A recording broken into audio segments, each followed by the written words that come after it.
Gulistan news देख रहे हैं। मैं हूं आपके साथ सौरभ चौधरी और जम्मू कश्मीर के बुलेटिन में आपका स्वागत है। देश में जारी लॉकडाउन के बीच जम्मू कश्मीर में सुरक्षा बलों को एक बड़ी कामयाबी मिली है। देर रात से जारी इनकाउंटर में सेना ने 2 आतंकियों को ढेर कर दिया। ये मुठभेड़ श्रीनगर के नावाकदाल एरिया में हो रही थी। मुठभेड़ के बाद सेना को आतंकियों के पास से कुछ हथियार और गोला बारूद भी मिले थे। आपको बता दें कि जम्मू कश्मीर पुलिस और सेंट्रल रिजर्व पुलिस फोर्स ने मिलकर इस कार्रवाई को अंजाम दिया। ये जानकारी दिलबाग सिंह की तरफ से दी गई है। जम्मू कश्मीर सरकार ने प्रदेश में डोमिसाइल प्रमाण पत्र बनवाने के लिए नियमों की अधिसूचना जारी कर दी है। इस अधिसूचना की जारी होने के बाद जम्मू कश्मीर में पिछले 15 सालों से रह रहे लोग या 7 साल से शिक्षा ग्रहण करते हुए 10वीं या 12वीं कक्षा की परीक्षा में बैठने वाले छात्रों या कश्मीर और पाकिस्तानी विस्थापितों, जम्मू कश्मीर में 10 साल या इससे ज्यादा नौकरी करने वाले केंद्र सरकार के अधिकारियों, अखिल भारतीय सेवा के अधिकारियों, सार्वजनिक क्षेत्र के बैंकों या केंद्र विश्वविद्यालय, केंद्र सरकार से मान्यता प्राप्त संस्थानों के अधिकारी और कर्मचारियों के बच्चे भी डोमिसाइल पाने के हकदार होंगे। इस पर क्या कुछ कहा केंद्रीय मंत्री जितेंद्र सिंह ने, वो आपको दिखाते हैं। वहीं डोमिसाइल सर्टिफिकेट हासिल करने के लिए राज्य प्रशासन द्वारा लागू किए गए नियमों कानूनों से कांग्रेस बेहद खफा नजर आ रही है। भाजपा ने जहां इस मसौदे का स्वागत किया, वहीं आम लोगों का कहना है कि मौजूदा समय में इस सर्टिफिकेट की बेहद जरूरत थी।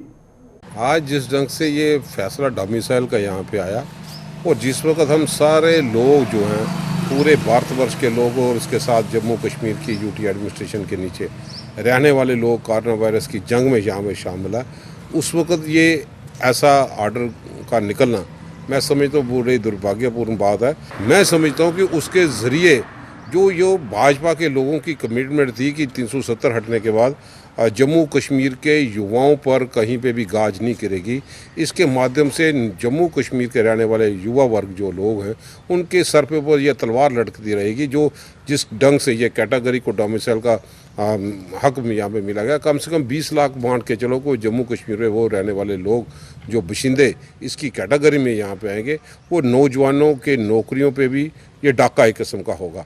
तो अपने अपने तरीके की सोच है। हमारा यही मानना है कि जो भाजपा ने कहा था कि जम्मू कश्मीर के युवाओं की नौकरी के सिलसिले में पूरी प्रोटेक्शन दी जाएगी, कहीं वो उनके हाथ से वो चीज़ निकलती दिखाई दे जा रही है। जो डोमिसाइल पॉलिसी केंद्र सरकार के दिशा निर्देश पे हमारी मौजूदा राज्यपाल की एडमिनिस्ट्रेशन ने लॉन्च की है, मुझे लगता है कि सराहनीय है।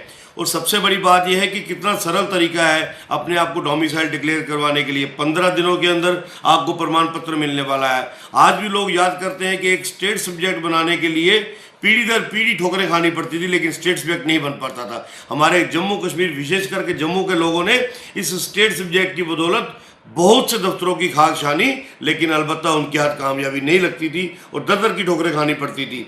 लेकिन डोमिसाइल पॉलिसी जिस तरीके से लॉन्च की गई है, जो इसके मापदंड हैं, बहुत बेहतरीन तरीके से, बहुत सरल है। तहसीलदार को एक अथॉरिटी है कि वो इशू करेंगे। जिनके पुराने स्टेट सब्जेक्ट बने हुए हैं वही एक उसकी कॉपी साथ लगेगी और उसके बिना पे आपका डोमिसाइल सर्टिफिकेट बनेगा। डोमिसाइल सर्टिफिकेट से ये होगा कि उनको एक एलिजिबिलिटी हो जाएगी यहाँ पर आने की, और वो यहाँ पर जब पोस्टें निकलती हैं तो वो अप्लाई कर सकते हैं। जैसे यहाँ से बाहर से कई लोग यहाँ पे आए हुए हैं और उनके लिए भी डोमिसाइल ठीक है, क्योंकि उनको 15 साल का पीरियड जो है वो इन्होंने कंसिडर किया है, 10 साल का पीरियड कंसिडर किया है जिनके बच्चे यहाँ पर पढ़ते हैं, और उसी हिसाब से ये डोमिसाइल सर्टिफिकेट मिलेगा। और इसीलिए हमें इस बात की खुशी है कि चलो स्टेट गवर्नमेंट जो है ये अपना यूटी जब से बनी हुई है और ये लोग हमारे लिए सोच रहे हैं। दूसरी ओर भाजपा के प्रमुख प्रवक्ता एडवोकेट सुनील सेठी ने जम्मू में आज एक प्रेस कॉन्फ्रेंस कर डोमिसाइल सर्टिफिकेट की खूबियां यानी इससे लोगों को होने वाले लाभ के बारे में जानकारी दी। उन्होंने कहा कि नए भारत और नए जम्मू कश्मीर की नींव रखी जा रही है, लिखी जा रही है और भारतीय जनता पार्टी भी हमेशा से इसी पक्ष में थी। आज खूबसूरती के लिए दुनिया में प्रसिद्ध मनाली लेह मार्ग यातायात के लिए बहाल हो गया। मार्ग बहाल होने के चलते हिमाचल प्रदेश और लेह राज्य का आपस में संपर्क जुड़ गया है। मार्ग बहाल होने से सेना की रसद को कारगिल के क्षेत्रों में पहुंचाने में आसानी होगी। वहीं कुछ ही दिनों में भारतीय सेना मनाली सरचू लेह मार्ग में अपनी आवाजाही शुरू कर देगी, लेकिन ये मार्ग सिर्फ एक तरफा ही खोला गया है, क्योंकि अभी इस वक्त बर्फबारी जारी है, जिससे ये मार्ग बार बार बाधित हो जाता है।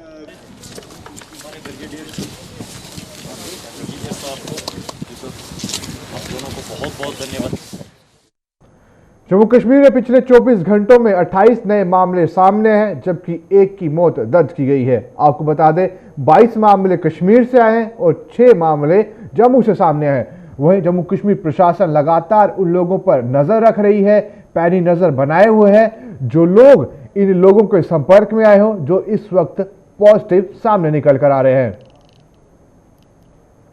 देश भर के साथ साथ जम्मू कश्मीर में भी चौथे लॉकडाउन का सख्ती से पालन करवाया जा रहा है। केंद्र द्वारा जारी दिशा निर्देशों का कड़ाई से पालन करते हुए सुरक्षाकर्मी अपने फर्ज को अंजाम देने में जुटे हुए हैं।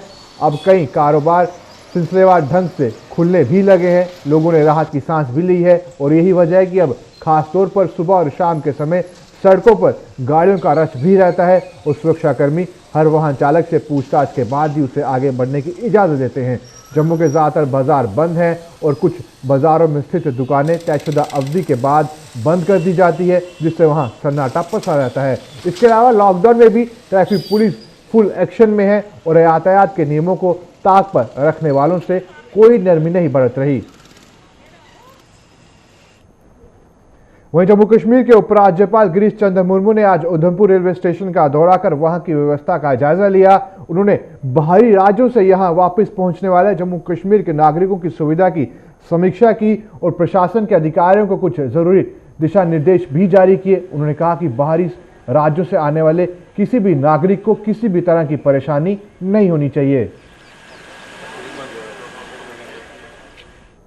वहीं नगर पालिका रियासी के पार्षदों ने एक सप्ताह पहले कोरोना पॉजिटिव आए नगर पालिका के कर्मचारी की रीसैंपलिंग करवाने की मांग उठाई है।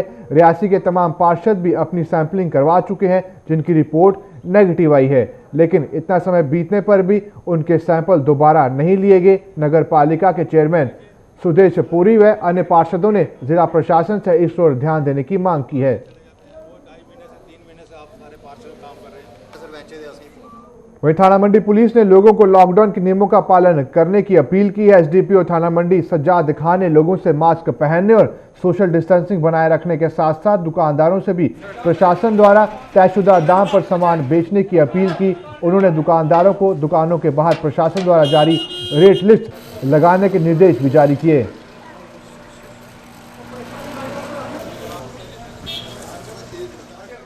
वहीं लॉकडाउन के बीच जम्मू में फंसे बाहरी राज्यों के श्रमिकों को उनके घर वापस भेजने का सिलसिला जारी है। इसी कड़ी में आज जिला सांबा के बड़ी ब्राह्मणा इलाके में 1200 श्रमिकों को उनके गृह राज्यों की ओर रवाना किया गया। सांबा के डीसी रोहित खजूरिया ने मध्य प्रदेश के इन श्रमिकों को बसों से कटरा के लिए रवाना किया, जहां से इन्हें रेल मार्ग से मध्य प्रदेश भेज दिया जाएगा। कोरोना महामारी के चलते मौजूदा समय में तमाम स्कूल और कॉलेज बंद हैं। शिक्षा विभाग ने तमाम स्कूलों को बताया है कि बच्चों को अब इंटरनेट के माध्यम से पढ़ाएं, उन्हें घर पर पढ़ने के लिए पूरा सिलेबस दें। इस आदेश पर अमल करते हुए तमाम स्कूलों ने अपने छात्रों को इंटरनेट के माध्यम से पढ़ाना शुरू कर दी है, लेकिन जम्मू के अखनूर इलाके में इंटरनेट की कमजोर कनेक्टिविटी छात्रों के लिए जी का जंजाल बनी हुई है। छात्रों के मुताबिक इंटरनेट न चलने के कारण उनकी पढ़ाई बुरी तरह से प्रभावित हो रही है। वहीं अभिभावकों का कहना है कि कमजोर कनेक्टिविटी के कारण बच्चे पढ़ नहीं पा रहे और वो पढ़ाई में दिन ब दिन कमजोर होते जा रहे हैं। इन छात्रों और इनके अभिभावकों ने प्रशासन से उनकी समस्या का जल्द समाधान करने की मांग की है। ग्रामीण हलकों में स्थित बैंकों में तैनात स्टाफ पर जहां काम का बोझ बढ़ गया है, वहीं लॉकडाउन के नियमों का पालन करवाना भी बैंकों की मजबूरी बन गई है। ज्यादातर बैंक लॉकडाउन के नियमों का पालन तो करवा रहे हैं, लेकिन बाहर लंबी लंबी कतारों में खड़े लोगों के लिए अब तेज धूप झेलना दुभर हो रहा है। बैंकों द्वारा लोगों को ना तो धूप से बचने के लिए कोई इंतजाम करवाए गए हैं और ना ही उनकी प्यास बुझाने के लिए पानी की व्यवस्था वहां पर की गई है। ये लोग सुबह सवेरे ही बैंकों के बाहर कतारों में लग जाते हैं और इन्हें कई कई घंटे यूं ही धूप में बिताने पड़ते हैं।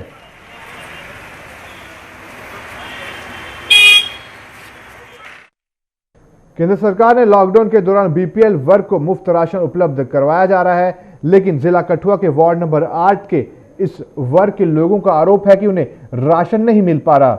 इन लोगों ने फूड सप्लाई विभाग पर भ्रष्टाचार का आरोप लगाते हुए कहा कि विभाग गरीबों के बजाय ये राशन रसूखदार लोगों को दे रहे हैं। उन्होंने चेतावनी दी कि अगर उन्हें राशन ना मिला तो वो सड़कों पर उतरने को मजबूर हो जाएंगे।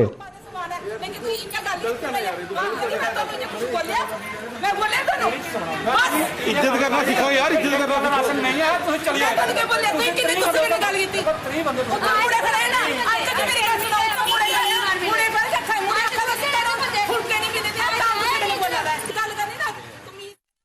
वहीं जम्मू कश्मीर के जल शक्ति विभाग में सेवाएं दे रहे ITI डेली वेजरों ने आज नियमित करने की मांग को लेकर प्रदर्शन किया।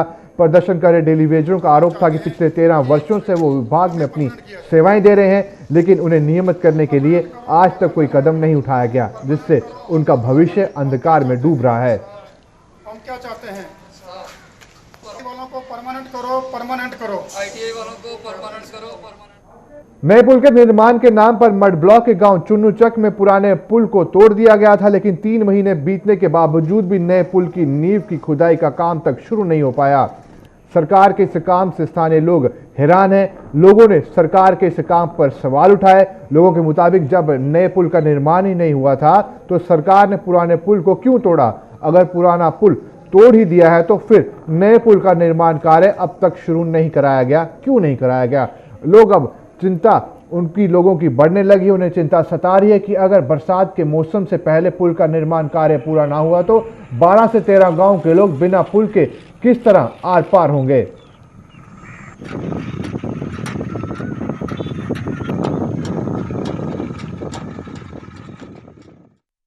जिला पुंछ के सीमावर्ती डेला मोहल्ला खोरीवाला में 8 वर्ष पूर्व सड़क का निर्माण कार्य शुरू हुआ था, जो आज तक पूरा नहीं हो पाया। जब इस सड़क का निर्माण कार्य शुरू हुआ था तब यहाँ के लोग खुश थे, उनमें खुशी की लहर थी, लेकिन 8 वर्ष बीत जाने के बाद अभी भी ये सड़क वैसी की वैसी है। लोगों के लिए जी का जंजाल बनी हुई है। लोगों के मुताबिक सड़क के आधे अधूरे काम के चलते उन्हें तो इसका कोई लाभ नहीं मिला, अलबत्ता ठेकेदार के वायरे न्यारे हो गए। सबसे ज्यादा फायदा ठेकेदारों को हुआ है। जम्मू कश्मीर में कोरोना से संक्रमित होने वालों की संख्या लगातार बढ़ रही है। सांबा जिला के रामगढ़ ब्लॉक के गांव चक बंगला से एक और गर्भवती महिला की पुष्टि हुई है। महिला का SMGS अस्पताल जम्मू में भर्ती कराया और प्रसव के बाद नवजात शिशु को उसने जन्म भी दिया था। खबरों का सिलसिला इसी तरीके से जारी रहेगा। आप बने रहे हमारे साथ, देखते रहे गुलिस्तान न्यूज।